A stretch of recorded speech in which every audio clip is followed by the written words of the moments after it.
સ્વાદના રસિકો સાવધાન થઈ જજો. પાણીપુરી ખાતા પહેલા કરજો 100 વાર વિચાર. કારણ છે ટીવી સ્ક્રીન પરના આ દ્રશ્યો. અમદાવાદના રાણીપ વિસ્તારમાં આવેલા ડીમાર્ટ પાસેની પાણીપુરીની લારીમાંથી હાડકું નીકળ્યાનો દાવો. એક યુવતી લારી પર પાણીપુરી ખાવા માટે ગઈ હતી. ત્યારે જ તેને પીરસવામાં આવેલી પાણીપુરીમાંથી હાડકું નીકળ્યાનો આરોપ લગાવી યુવતીએ વિડીયો ઉતારી સોશિયલ મીડિયા પર વાયરલ કર્યો. યુવતીએ તો એવો પણ આરોપ લગાવ્યો કે જ્યારે આ અંગે તેણે લારી ધારકને ફરિયાદ કરી તો લારી ધારકે તેને આ લાકડું હોવાનું બહાનું બતાવ્યું હતું. લાકડીને કાપીને બચાવવાનું કહેતા તે ન કપાતા પાણીપુરીને લારી ધારકે ભૂલનો સ્વીકાર કર્યો. ફરિયાદ મળતા જ મહાનગરપાલિકાના ફૂડ અને એસ્ટેટ વિભાગની ટીમે પાણીપુરીની લારી જપ્ત કરી 10,000 રૂપિયાનો દંડ ફટકાર્યો. સ્વાદના રસિકો સાવધાન થઈ જજો. પાણીપુરી ખાતા પહેલા કરજો 100 વાર વિચાર. કારણ છે ટીવી સ્ક્રીન પરના આ દ્રશ્યો.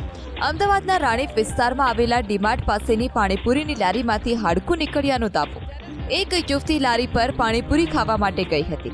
ત્યારે જ તેને પીરસવામાં આવેલી પાણીપુરીમાંથી હાડકું નીકળ્યાનો આરોપ લગાવી યુવતીએ વિડીયો ઉતારી સોશિયલ મીડિયા પર વાયરલ કર્યો. યુવતીએ તો એવો પણ આરોપ લગાવ્યો કે જ્યારે આ અંગે તેણે લારી ધારકને ફરિયાદ કરી તો લારી ધારકે તેને આ લાકડું હોવાનું બહાનું બતાવ્યું હતું. લાકડીને કાપીને બચાવવાનું કહેતા તે ન કપાતા પાણીપુરીને લારી ધારકે ભૂલનો સ્વીકાર કર્યો.